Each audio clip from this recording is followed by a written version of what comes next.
Hello, my name is Ali. For those of you who don't know, you are in my personal channel, and this is the premiere of a show that I like to call I Crafter.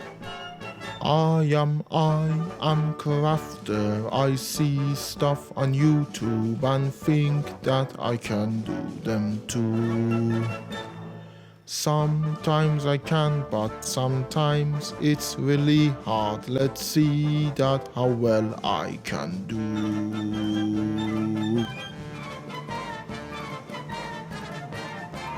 I crafter.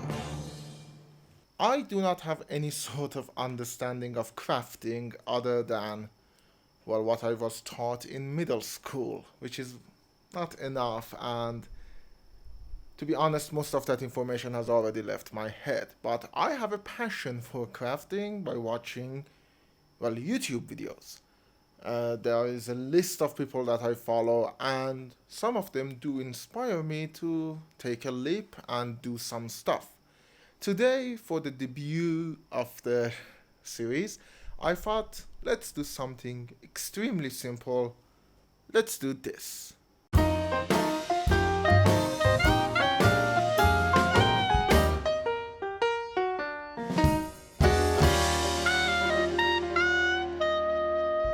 So, this is a coaster that I got. Actually, it's kind of branded because I got it from a brand that I used to order food from, and they sent this to me a couple of years ago, and I've been using it ever since. Uh, I know it looks okay, but it's actually warped quite badly. As you can probably see, it does wobble a lot this way, and not too much, but it could use a flattening. The problem is actually this way. As you can see, there is a big gap there that shouldn't actually be there, and it does rock pretty badly, which means I'm going to re-flatten it and actually refinish it too, because I don't think they've done a good job with the finish either. I know this is end grain, I know that much, and I know finishing it is quite hard, but I'm going to try it anyway. But first, what are the tools? Sandpaper of various grades, in this case 100 and 120. Some different tapes to hold the sandpaper down. Masking tape, and I don't know what do you call it. This tape, just tape. Spray lacquer. And finally, some craft adjacent paper. The game plan is actually quite simple. I'm recording this before I've done the project so I can update it as I'm going through. This is basically the calm before the storm. We are going to use some tape, and this is just general masking tape, and this is, I think you call it packing tape. I'm just calling it tape. It's cheaper than masking tape, and I might use this, I might use this. Whichever of them can hold the sandpaper down better. Now, I went to buy 60, 80, and 120 grit sandpaper, but the place I went did not have any of them, so I bought just some 100 and a sheet of 120 sandpaper. I think for a coaster that might be enough. I'm not trying to get a satin smooth finish. I just want something that is flat and is nice to touch. And then comes the spray lacquer. We're going to hit it with a couple coats of spray lacquer, preferably outside. And as a trick that I've learned from a YouTube channel, we're going to use some craft adjacent paper. I do not have craft paper, I could not find it anywhere, so we're going to use just some craft adjacent paper to buff the finish and make it look better. Now, why would I do that? Why wouldn't I just buy a new one? Well, this is quite beefy, as you can see, which is good. And I know it's wood because it didn't wobble when it came to me, so it must mean it's wood and it's actually warped over the years with use. So, and it's actually unique too, in comparison to other coasters I use for when my guests arrive. This one is more unique, and it's sort of like, it's my room, this is my coaster.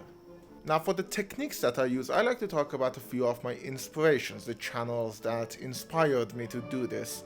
There are a lot of woodworking channels that I follow, but for this one specifically and the methods that I'm going to use, there were two main ones. For the flattening, you have to thank Pask Makes. This is a technique that I've seen him use multiple times, even though other crafters also talk about this. And for the finish, you have to thank Steve Ramsey for Woodworking for Mere Mortals. The technique of spray lacquer and then buffing it with crafting paper is actually completely his idea, and well, I hope it works. Then is the subject of safety. Thankfully, we are not using any of the big tools, big scary tools. We are not even going to use a saw here, but there is the question of dust. I'm going to spray it outside, so out of that, I think that's the most safe one. But for the dust produced from sanding, I'm going to be using an N95 mask worn over a cloth mask. These are the stuff that I use to go out during the COVID times, and even though they are probably not as good as a regular dust mask, I think that's good, and I will be wearing both of them outside while I use the spray lacquer. This is dangerously close to the camera, but I just want to reiterate that I'm not a professional, I don't know what I'm doing, I'm just basing this off of the stuff that I've seen on YouTube. So please do your own research on the safety precautions and, be smarter than I am. So let's get started. First, we'll tape the sandpaper down, starting with 100 grit sandpaper.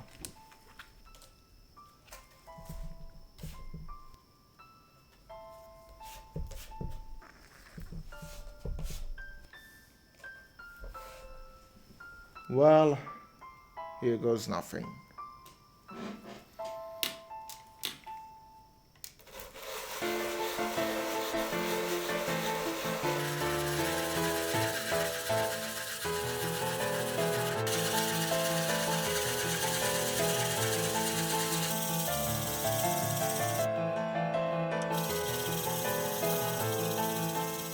Now here's what we've got so far, and I thought before I go any further, because I'm going to do it with 122, and that will probably get it to a more even finish, but let's check if it still rocks.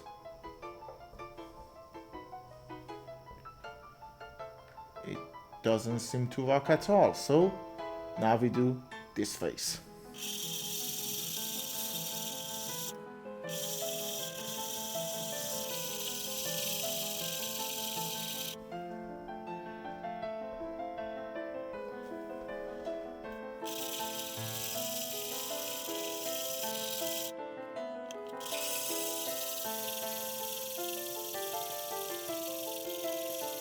Well, now for the all-important wiggle test. I don't know what to call it.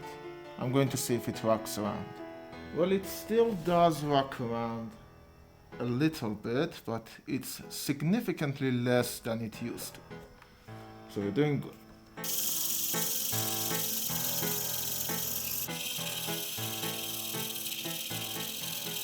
Whew. Now, this is what we in the business call an ordeal. It took a long time, not going to lie, and I did change a few things. First of all, I realized I do need a vacuum, so I did a vacuum, and I did notice a change when there was a lot of dust on the sandpaper. I did tear it out and try to do it by hand over the top, and I realized that it wasn't really doing much difference. I changed the grit, and in the middle of it, I realized that my method of doing circles wasn't good enough. So I decided to go vertically or horizontally, basically just in one direction that it was rocking, and at the end, I think I got it to a place where it didn't have enough rocking. It is still rocks a little bit, but frankly, I don't think I can get anywhere efficiently with 100 and 120. I might revisit this someday with 60 or 80 grit, but I think it's still got a couple more years until it gets that warped again. I also did a bit of cleanup after I was done. I threw away the sandpaper. I know it probably is still useful, but I don't have a lot of woodworking in the mix. And I cleaned off everything that was dusty with some alcohol, some rubbing alcohol. I think that's the same as mineral spirits, which I've seen used by other woodworkers. Secondly, I think the finish is better than it was. It's certainly softer than it was. There are places that are still rough, which is from the original finish. I couldn't get there. But then again, the places where I reached are actually quite soft. So back there is the balcony. I'm going to go there and slap down a couple coats of spray lacquer. Well, a combination of my neighbor's wind chime and the fact that it was outside made me record this part as a voiceover. First, I laid down a base of paper. Don't worry, they are waste paper.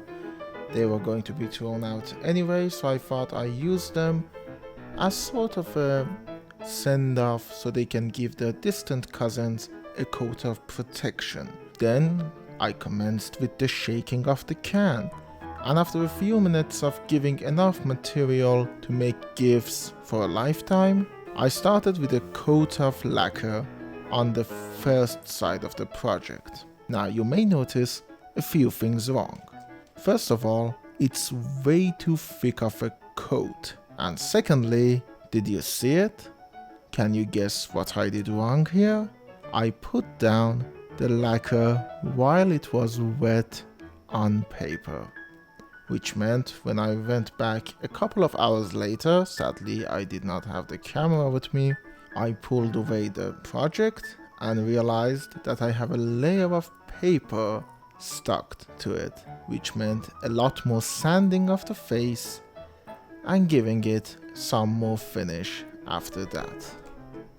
But the rest is quite straightforward. I just gave it a finish and every 10 minutes I reapplied it for 3 coats each. So after all of that, here is the finished product. As you can see, the finish isn't the best, but you know, it was my first time working with spray lacquer and I certainly know more now.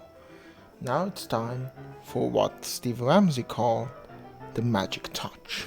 Well, to be honest, the lacquer is still a little bit sticky, which is disconcerting because the instructions said it would be dry in 30 minutes and it's been 30 minutes.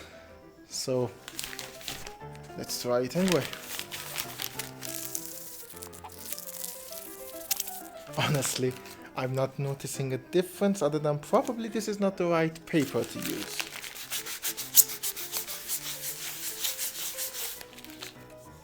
As you can probably see, let me readjust the focus here.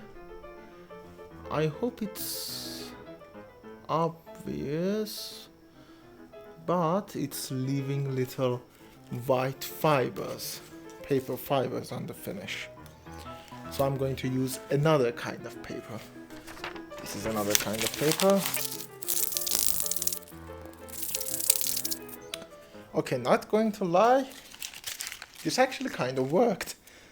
I'm sure it's not obvious on camera, but it's actually a lot more smoother than it was. It's still a bit sticky, which probably means I need to put it away so it can dry fully. I will update it at the conclusion how long it took, but aside from that, the paper thing actually worked. It is much smoother than before. I'm going to do it a bit more actually. And here's the finished product. I'm pretty sure I've done a lot of things wrong. This was the first episode of iCrafter and there were a lot of things both technically and projectly that I could have done better. On this project, I'm gonna count it a win-lose situation. I should have started with a coarser grit of sandpaper, probably 60 grit, because what I had, 100 and 120, took a long time to sand it, and it didn't even sand all of the material, so there are a lot of stuff that are darker in color, but again, the goal was for it to sit flat. And does it sit flat? Yes, it does. There were a lot of issues with the finish. It took a lot longer than the 30 minutes on the can to dry. It took around actually 5 or 6 hours. So, keep that in mind. Probably I should have put it out for the full night, but it's dry to the touch. It has a bit of tackiness, but not enough to be alarming, and I'm pretty sure as it cures, it becomes better. And do tell me in the comments what should I have done. Maybe I should have gotten a file instead of sandpaper. Maybe I should have rented a plane and just planed it. But tell me your thoughts on what I did wrong, which I'm sure are many. I've pointed out as many things as I could have, but I could be wrong. The end game here was to get a flat coaster, and I think I've achieved that. Now I have something to put under my glass of lemon flavored sparkling water, cold and refreshing, while I do a bit of afternoon reading. Ta, Luca Brazzi, you child murdering monster.